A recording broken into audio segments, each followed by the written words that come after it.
მოდით ბატონ დავსკითხოთ ის მოადგილე იყო ქალბატონ თიასი ერთი პერიოდი და პირველი მოადგილე უკეთესის რა ხდებოდა სასამართლო რეფორმასთან დაკავშირებით ეგ თია წულკეინსბრალია ეს ყველაფერი? კარგით, მე პირველ რიგში მადლობა მოწვევისთვის და მიუსალმები ტელემაყურებელს. აქ თქვენს მიერ დასმულ შეკითხვასთან დაკავშირებით მე ცოტა ზედმეტად მიმაჩნია ის რომ მე მას ვპასუხო, მაგრამ საზოგადოებამ რომ იცოდეს არის საჭირო განმარტება.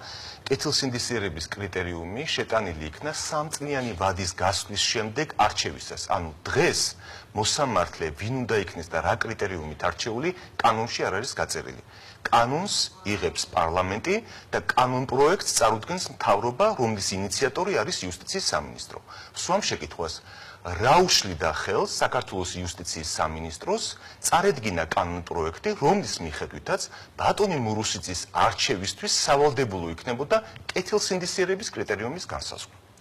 მეორე საკითხი კეთილსინდისიერება ვინ უნდა განსაზღვროს? ვინდა თავად იუსტიციის უმაღლესი საბჭოს წევრი.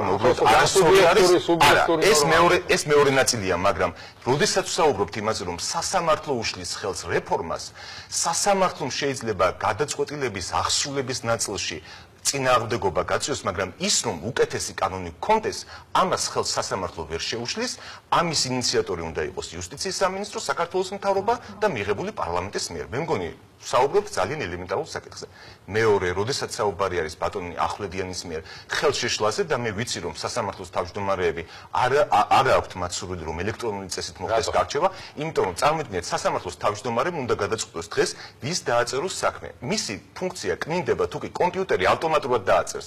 თუ კი მას ექნება ეს შესაძლებლობა რომ ახვლედიანი იქეთ მორალს უკითხავდა ყველა. ეს მეორე საკითხია. ამიტომ საქმის ელექტრონული განხილვის წესის შესახებ კანონ პროექტი არ არის მიღებული, აქედან გამომდინარე, ამას ჩვენ ვერ დავაბრალებთ მოსამართლეებს, რომ კანონში რაღაც არ არის გასაზრდილი. ტექნიკურად არ მოამზადეს სასამართლოებმა და შეიძლება ამიტომ ვერ ხდება კანონის მიღება. კანონ პროექტი მიიღო მოწმეთა დაკითხვის წესთან დაკავშირებით 3 წელია გადაავადეს. კანონ პროექტი მიიღო, კანონი იყოს მიღებული სახით და გარდამავალ დებულებებში ჩაწერონ კონკრეტული თარიღი, როდის იქნება სისტემა ამისთვის მზად. ამიტომ ის რომ კანონი არ არის მიღებული, ეს არის იუსტიციის სამინისტროს ბრალი, იმიტომ რომ წინადადება უნდა იყოს პარლამენტის ბრალი. და შემდგომში უკვე პარლამენტის ვიდრე სასამართლოსი. ეხლა რაც შეეხება საკითხს იმის თაობაზე, ვის მიერ იქნა გადაწყვეტილება მიღებული ბატონ მურუსიძესთან დაკავშირებით და როგორ. მე კატეგორიულად არ ვემხრობ იმ აზრს, მიუხედავად იმისა, რომ თითოეულ წევრს იუსტიციის უმაღლესი საბჭოს აქვს ინდივიდუალური პასუხისმგებლობა იმ გადაწყვეტილებასთან დაკავშირებით, რომელიც მათ მიიღეს, ხელის შეწმენდა მათზე. ხელისუფლების გარეშე, მონაწილეობის გარეშე ისინი ამას ვერ გააკეთებდნენ და ამის ინდიკატორი მე მახსოვს ძალიან კარგად წინა 9 წლის განმავლობაში საუბარი რომ ჩვენ არაფერს ვერ შეერავთ, სასამართლო არის დამოუკიდებელი ხელისუფლება, ჩვენ მასში ვერ ჩავერევით. ამის ძალიან კარგი ინდიკატორი არის ის, რომ ქალბატონი ირინე ენუქიძის დაჯილდოვებაზე რატომ არ იყო მთავრობა სრული შემადგენლობით და რატომ არ იყო ის ხალხი, რომელსაც სამართლიანობის პროცესი აბარია ქვეყანაში.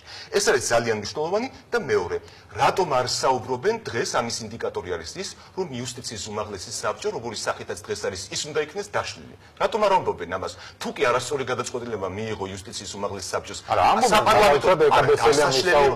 გასაგებია, მაგრამ ეს არის პოსტფაქტუმ ნათქვამი, იქედან გამომდინარე, რომ ნათლად გამოაჩინა პროცესმა, რომ მათ ვერ იპოვეს ვერც ერთი საზოგადოების ნდობით აღჭურვილი იურისტი, რომელიც ისურვებდა ბატონი მურუსიძის სასამართლო სისტემაში ყოფნას და პროცესებმა ნათლად აჩვენა, რომ საზოგადოება არის ერთ მხარეს და ხელისუფლება არის მეორე მხარეს და მესამე საკითხი ის, რომ არჩეული იქნა ეს ხალხი იუსტიციის უმაღლეს საბჭოში, რომელთაც ბატონ მურუსიძეს დაუჭირეს მხარი, ეს სწორედ არის ასევე ქართული ოცნების პასუხისმგებლობა და იმ სასამართლო ვითომ რეფორმის პასუხისმგებლობა, რომლის შედეგადაც იქნა ბატონ მურუსიძემ ეს მოbrunებული ხელისუფლება იმაში სასამართლო ხელისუფლებაში. ამ პასუხისმგებლობას ვერც შეიძლება გაეკეთებინა, გარდა იმისა, რომ ჩაეწერა თქვა კეთილსინდისიერების კრიტერიუმი.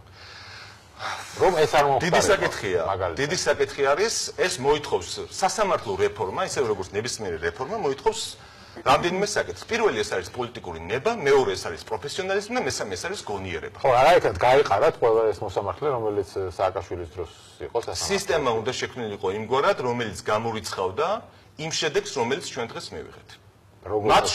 მათ შორის შესაძლებელი იყო გაკეთებულიყო ის, რომ კანონში გაწერილიყო კრიტერიუმები, შესაძლებელი ყოფილიყო იუსტიციის უმაღლესი საბჭოს მიერ მიღებული გადაწყვეტილების გასაჩივრება, დღეს ამ გადაწყვეტილებას ვერ ვასაჩივრებთ, სასამართლო კონტროლი არ არსებობს მათ მიერ მიღებულ გადაწყვეტილებაზე და დასაბუთება არ არსებობს. თუ კი დასაბუთება იქნებოდა და მაშინ შესაბამისი მხარე წავიდოდა სასამართლოში, იქ უკვე მოხდებოდა დღეს უკვე ჩვენ ვართ ხელშეკრებილი. ხო, სასამართლო სასამართლო კონტროლი არ არის. გავინახეთ მოსამართლეების დიდი ნაწილი ხარჯს შესაძლებლობა, დღეს ჩვენ შეგვექნებოდა შესაძლებლობა. დიახ, მოსამართლეთა ნაწილი რო უჭერს მას მხარს.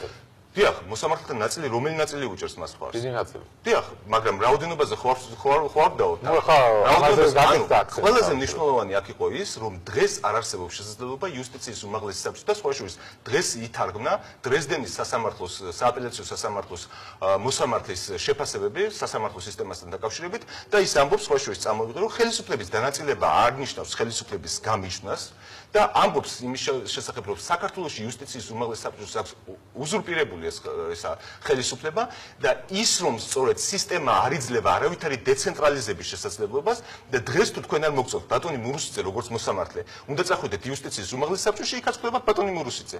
ეს არის სისტემა, რომელიც უნდა შეცვლილიყო და ფასადური ცვლილებები კი არ უნდა განხორციელებულიყო, უნდა განხორციელებულიყო ისეთი სისტემა, რომელიც თქვენ მოგცემდა შესაძლებლობას სხვა საკითხებით ყოფილიყავით დღეს დაკავებული და არა ამ საკითხით. კი ბატონო, მოყოლა საინტერესოა როგორ, თქვენ როგორ ხედავთ? რა უნდა შეიცვალოს თვითონ შეცვალოს? მე სიმართლე გითხრათ, საოცარი რამ უთქვამს დღეს ქალბატონ თეას, მე არ ვიცოდი ამ განცხადების შესახებ.